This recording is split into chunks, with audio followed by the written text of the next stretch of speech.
ஓம் சாந்தி 7/1/2025 காலை முரளி பாப்தாதா மதுபன். இன்றைய சாக்கார முரளியுடைய முக்கியமான கருத்துக்களை நாம் பார்க்கலாம். பாபா இன்றைய முரளியில் நீங்கள் உங்களை சங்கமிக பிராமணர் அப்படின்னு புரிஞ்சுக்கிட்டிங்கன்னா கூட நீங்கள் கரை சேர்ந்துடுவீங்க அப்படின்றார் பாபா. ஞானத்தில் ஆர்வமுள்ள குழந்தைகளாக இருக்கக்கூடிய அடையாளங்கள் என்ன? இந்த உலக நாடகத்தினுடைய எந்த ஒரு ரகசியத்தை குழந்தைகளாகிய நீங்கள் மட்டும்தான் தெரிஞ்சிருக்கீங்க. இந்த ரகசியத்தெல்லாம் பாபா என்ற முறையில் புரிய வைக்கிறாரு. சுயதர்சன சக்கரதாரியாக ஆகி நாள் முழுதும் ஞான சிந்தனை செய்யுங்க. சங்கமகவாசி பிராமணன் புரிஞ்சுக்கிங்க. நான் இன்றைய சங்கம யுகத்தில் பிராமணனாக இருக்கேன், பிறகு நான் தான் தேவதையாக ஆக போகிறேன் அப்படின்னு நினைக்கும்போது உங்களுக்கு குஷி வந்துடும் அப்படின்றார் பாபா. இந்த ஒருவரை நினைப்பது தான் முறையானதுன்னு கூட சொல்லப்படுது. பாபாவுடைய நினைவில் தான் மகிழ்ச்சி ஏற்படுகின்றது. பாபா இன்றைக்கு சுயதர்ஷன சக்கரதாரி, நீங்கள் தான் சைத்தன்யமான லைட் ஹவுஸ் அப்படின்னு சொல்கிறாங்க. அப்புறம் பாபா இன்றைக்கி சார்ட் எப்படி வைக்கணும், சார்ட்டில் எந்த விஷயங்களை எழுதணும், சார்ட் வைக்கிறனால தான் யோகத்தில் கூட சக்தி நிரம்பும் அப்படின்னு சொல்கிறாரு. அதுபோல் கடைசி நேரத்தில் வேறு எந்த ஒரு பொருளும் நினைவில் வராத அளவுக்கு அந்த அளவுக்கு முயற்சியை செய்யணும். தன்னை ஆத்மானு புரிந்து புண்ணிய ஆத்மாவாக ஆக வேண்டும் சொல்கிறாரு.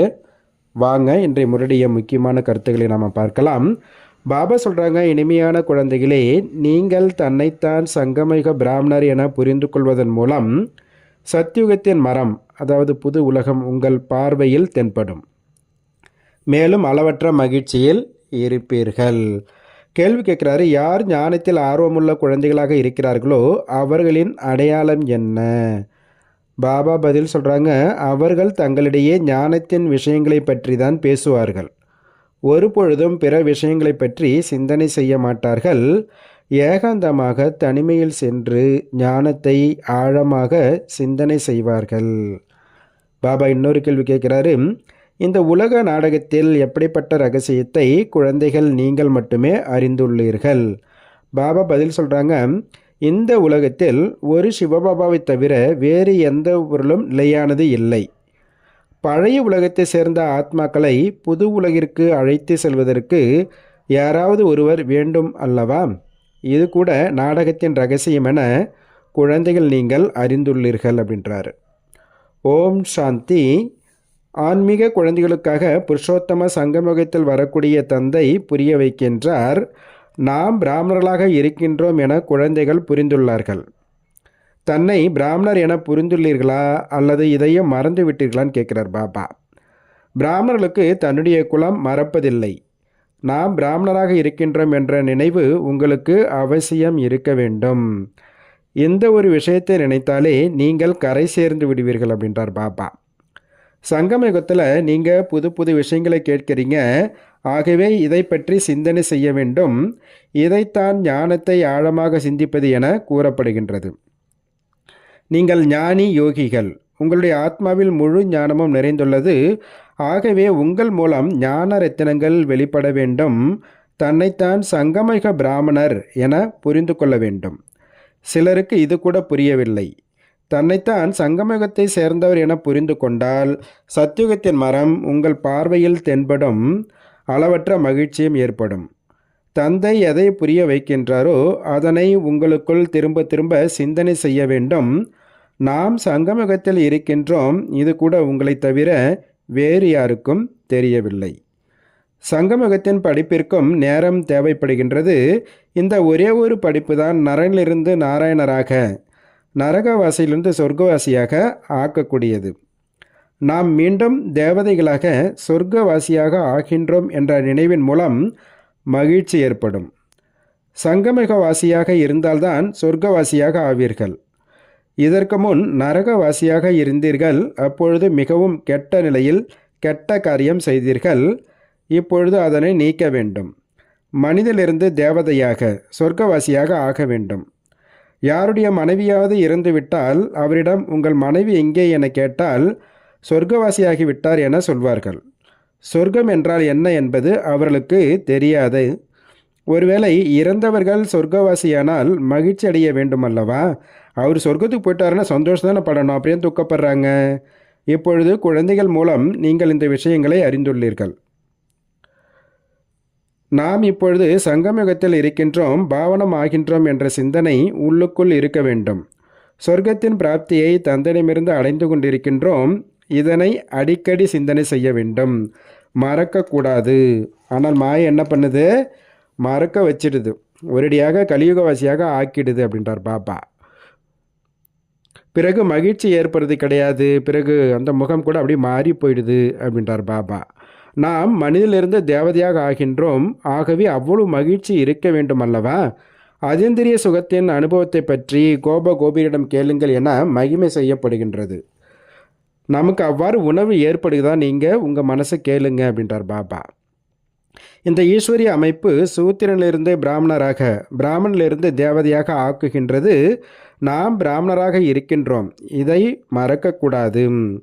அந்த பிராமணர்கள் தன்னை பற்றி கேட்டால் உடனே நாங்கள் பிராமணர்கள் என கூறுவார்கள். லௌகிகத்தில் இருக்காங்கல்ல, அந்த எவ்வளவு பெருமையோடு சொல்கிறாங்க தெரியுங்களா, நாங்கள் பிராமணர்கள் அப்படின்னு சொல்லிட்டு. அவங்க குகவம்சத்து பிராமணர்கள், நீங்கள் முகவம்சாவழி பிராமணர்கள். உங்களுக்கு மிகவும் நஷா இருக்க வேண்டும். பிரம்மா போஜனம் என்ற மகிமையும் பாடப்படுகின்றது. நீங்கள் யாருக்காவது பிரம்மா போஜனம் கொடுத்தால் எவ்வளவு மகிழ்ச்சி அடைகிறாங்க. நாம் தூய்மையான பிராமணர்களால் செய்த போஜனம் சாப்பிடுகின்றோம். மனம், வார்த்தை, கர்மம் தூய்மையாக இருக்க வேண்டும். எந்த தூய்மையற்ற காரியமும் செய்யக்கூடாது. இதில் கொஞ்சம் நேரம் பிடிக்குது அப்படின்றார் பாபா. பிறந்ததிலிருந்து யாரும் இவ்வாறு ஆவது கிடையாது, இதற்கு சிறிது காலம் ஆகின்றது. ஒரு வினாடியில் ஜீவன் முக்தி என மகிமை செய்யப்படுகின்றது. தந்தையின் குழந்தையானவுடனேயே ஆஸ்தி கிடைத்துவிடும். ஒரு முறை புரிந்து கொண்டு இவர்தான் நமது பிரஜாபிதா பிரம்மா என கூறுகின்றனர். பிரம்மா மற்றும் சிவபாபா நம்பிக்கையின் மூலமாக வாரிசாக ஆகின்றனர். பிறகு ஒருவேளை ஏதாவது தலைகீழான தவறான காரியம் செய்தால் தண்டனைகள் மிகவும் அடைய வேண்டும். எவ்வாறு காசையில் கிணற்றில் குதித்து உயிரை மாய்த்து கொள்கின்றனர். இவ்வாறு தண்டனை அடைவதால் கணக்கு வழக்கு முடிவடைகிறதுன்னு நினைக்கிறாங்க. முக்திக்காக குகைகளில் அமர்ந்தனர். இங்கு அவ்வாறு எந்த விஷயமும் இல்லை. மனதால் என்னை நினைவு செய்யுங்கள் என சிவபாபா குழந்தைகளுக்கு கூறுகின்றார். எவ்வளவு சகஜமாக இருக்கின்றது. இருந்தாலும் மாயாவின் சுழற்சி ஏற்படுகின்றது. உங்களுடைய யுத்தம் அதிகமாக நேரத்தை எடுத்துக்கொள்கின்றது என்றார் பாபா. உடல் பலத்தால் செய்யும் யுத்தத்தில் கூட இவ்வளோ நேரம் ஆகாது. நீங்கள் இங்கு வந்தது முதல் யுத்தம் ஆரம்பிவிட்டது. பழைய குழந்தைகள் எவ்வளவு காலமாக யுத்தம் செய்கின்றனர். யாரெல்லாம் புது குழந்தைகளாக வந்திருக்கிறார்களோ அவர்களோடும் மாயாவின் யுத்தம் நடக்கின்றது. அந்த யுத்த காலத்தில் யாராவது இறந்து விட்டால் அதற்கு பதிலாக வேறு யாரையாவது சேர்த்து கொள்வார்கள். இங்கும் சிலர் இறக்கின்றனர். ஆனாலும் புதிதாக குழந்தைகள் சேர்ந்து கொண்டு அதிகமாக ஆகின்றனர். தர்மத்தின் மரம் பெரியதாக வளரத்தான் வேண்டும். இவர் தந்தையாகவும் சுப்ரீம் டீச்சராகவும் சத்குருவாகவும் இருக்கின்றார் என்ற நினைவு இருக்க வேண்டும் என தந்தை இனிமேலும் இனிமையான குழந்தைகளுக்கு புரிய வைக்கின்றார். கிருஷ்ணரை தந்தை, டீச்சர் என கூற முடியாது. பாபா சொல்கிறாங்க, நீங்கள் அனைவருக்கும் நன்மை செய்ய வேண்டும் என்ற ஆர்வம் இருக்க வேண்டும். மகாரதி குழந்தைகள் சேவையில் இருக்கிறார்கள். அவர்களுக்கு மிகவும் மகிழ்ச்சி இருக்கின்றது. எங்கு அழைப்பு கிடைத்தாலும் சேவை செய்ய ஓடிவிடுகின்றனர். கண்காட்சி சேவை கமிட்டியில் நல்ல நல்ல குழந்தைகள் தேர்ந்தெடுக்கப்படுகின்றனர். அவர்களுக்கு வழிகாட்டுதல் கிடைக்கின்றது. ஆகவே சேவை செய்து கொண்டே இருந்தால் இவர்கள் ஈஸ்வரிய அமைப்பை சேர்ந்த நல்ல குழந்தைகள் என கூறுவார்கள். நாம் சேவை செய்கின்றோமா என தன் மனதை கேளுங்கள் அப்படின்றார் பாபா. நாங்கள் இறை சேவை தந்தையின் சேவையில் மட்டுமே இருக்கின்றோம் என கூறப்படுகின்றது. இறை தந்தையினுடைய சேவை என்ன? அனைவருக்கும் மன்மனாபவ என்ற செய்தியை கொடுக்க வேண்டும், அவ்வளவுதான். உங்களுடைய பெயர் சுயதர்சன சக்கரதாரி, அதனை பற்றி சிந்தனை செய்ய வேண்டும். சுயதர்சன சக்கரம் நிற்காதல்லவா? சக்கரன்றது சுற்றிக்கிட்டே இருக்கும், அது ஒருபோது நிற்கிறது கிடையாது. அதுபோல் உங்கள் புத்தியில் இந்த ஞானம் சுற்றிக்கிட்டே இருக்கட்டும்ன்றார் பாபா. நீங்கள் சைத்தன்யமான லைட் ஹவுஸ், உங்களுக்கு மகிமையும் செய்யப்படுகின்றது. எல்லையற்ற தந்தையின் புகழையும் நீங்கள் அறிந்துள்ளீர்கள். அவர்தான் ஞானக்கடல் பதித்த பாவன், கீதையின் பகவானாக இருக்கின்றார். அவர்தான் ஞானம் மற்றும் யோக பலத்தால் காரியத்தை செய்ய வைக்கின்றார். இதில் யோக பலத்திற்கு மிகவும் மகத்துவம் இருக்கின்றது. பாரதத்தின் பழமையான யோகம் மிகவும் புகழ் வாய்ந்தது. அதனை நீங்கள் கற்றுக்கொண்டு இருக்கின்றீர்கள். சந்நியாசிகள் அடயோகியாக இருப்பதால் அவர்கள் பதித்தமானவர்களை பாவனமாக ஆக்க முடியாது.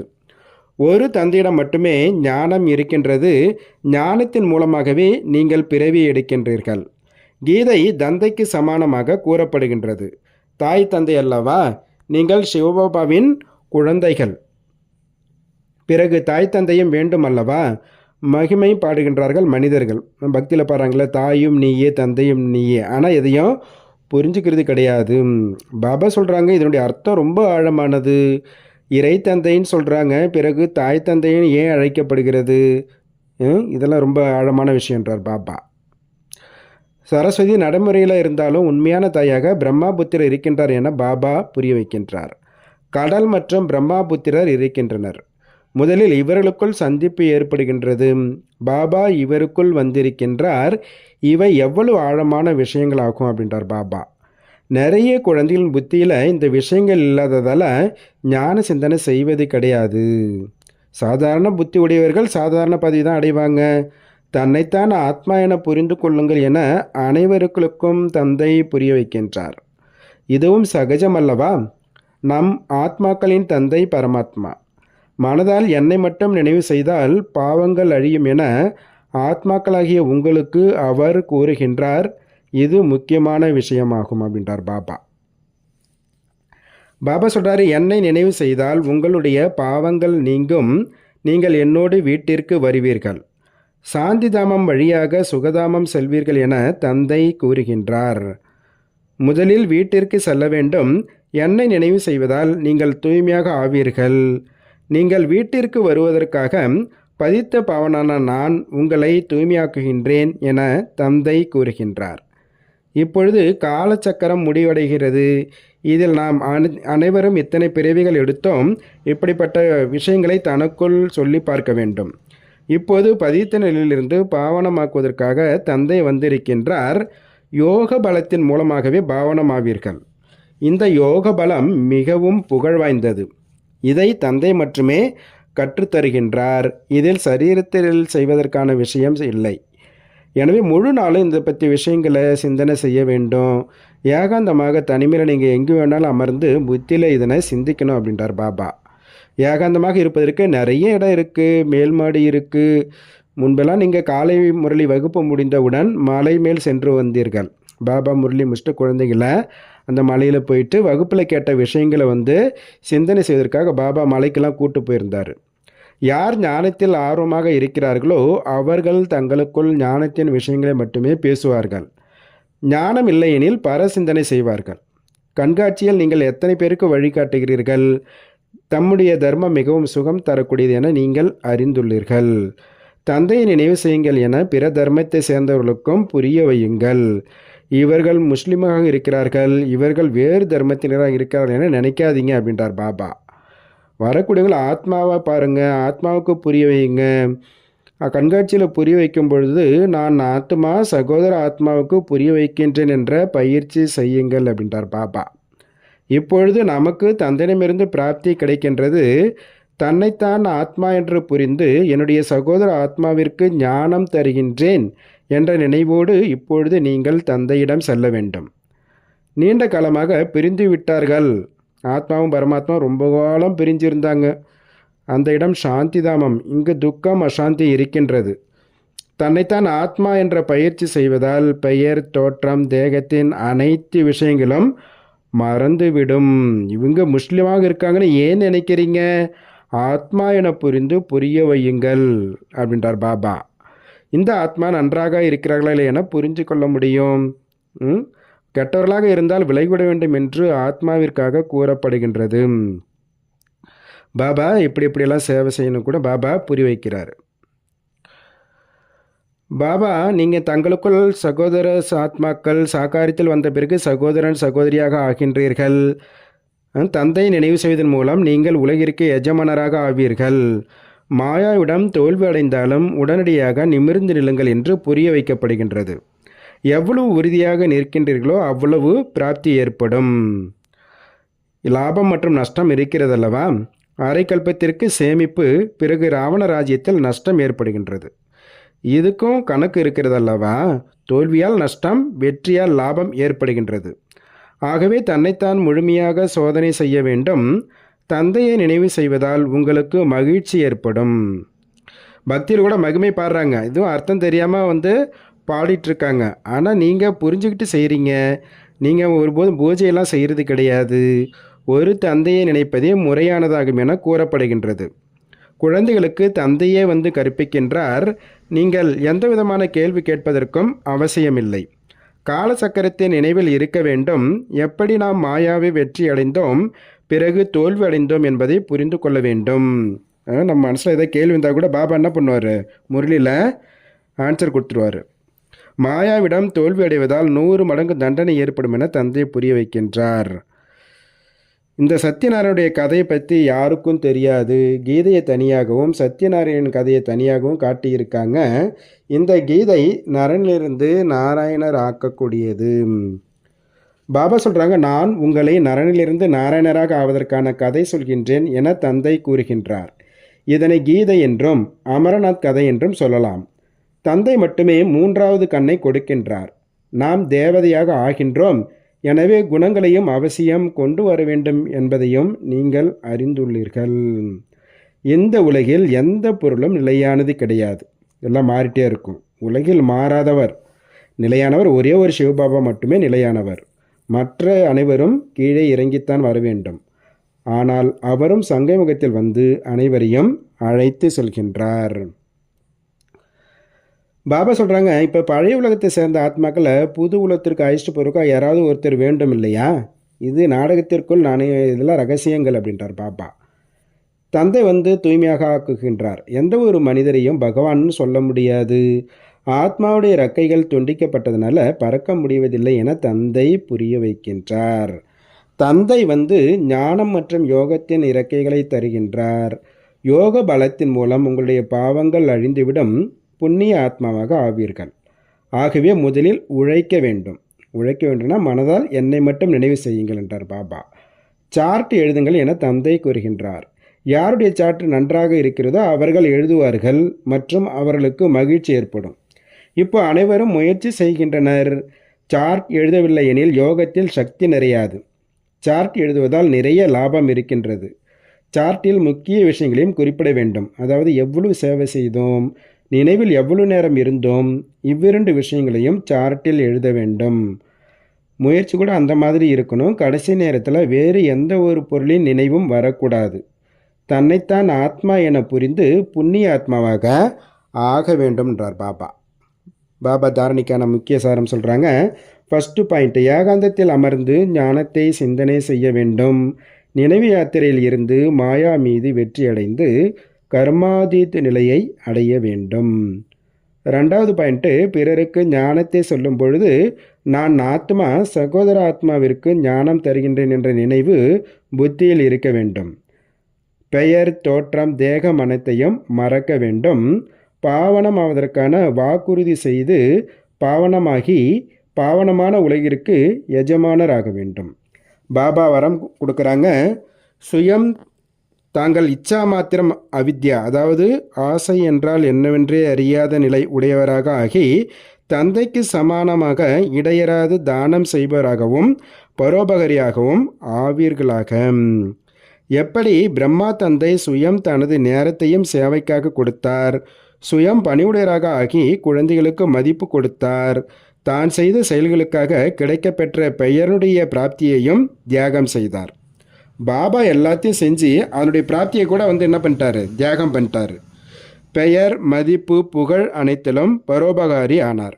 பரோபகாரினா சுயநலமற்றவராக ஆனார். குழந்தைகளை தான் முன்னாடி வச்சார். அதனால் கிடைக்கக்கூடிய பிராப்தி கூட குழந்தைகளுக்கு கொடுத்தாரு. அந்த செஞ்ச முயற்சியுடைய தியாகத்தினுடைய பலனையும் தியாகம் பண்ணிட்டார். அதுதான் உண்மையிலே பெரிய தியாகம். தன்னுடைய தியாகம் செய்து மற்றவர்களுக்கு பெயர் வாங்கி கொடுத்தார். சுயம் தன்னை எப்பொழுதும் சேவாதாரியாக வைத்து கொண்டார். குழந்தைகளை எஜமானராக ஆக்கினார். குழந்தைகளின் சுகத்தில்தான் எனது சுகம் இருப்பதாக கருதினார். இதுபோல தந்தைக்கு சமானமாக இச்சா மாத்திரம் அவித்யா, அதாவது மஸ்து ஃபக்கீர், அந்த ஆன்மீக போதையுள்ள துறவியாகி அகண்ட பரோபகாரி ஆகுங்கள். அப்பொழுது உலக நன்மையின் காரியத்தில் தீவிர வேகம் வந்துவிடும், சங்கதிகளும் கதைகளும் முடிந்து போய்விடும். பாபா ஸ்லோகன் சொல்கிறாரு, ஞானம், குணம் மற்றும் தாரணையில் கடல் ஆகுங்கள், ஸ்மிருதி நினைவில் புள்ளி ஆகுங்கள். பாபா சிந்து அவர் பிந்து ரைமிங்காக சொல்லுவார். ஞானம், குணம், தாரணையில் கடல் போல் ஆகணும், நினைவில் ஒரு பாபா மட்டும், ஒரு புள்ளி மட்டும் நினைக்கணுன்றார் பாபா. நல்லது. ஓம் சாந்தி, ஓம் சாந்தி, ஓம் சாந்தி. நன்றி பாபா.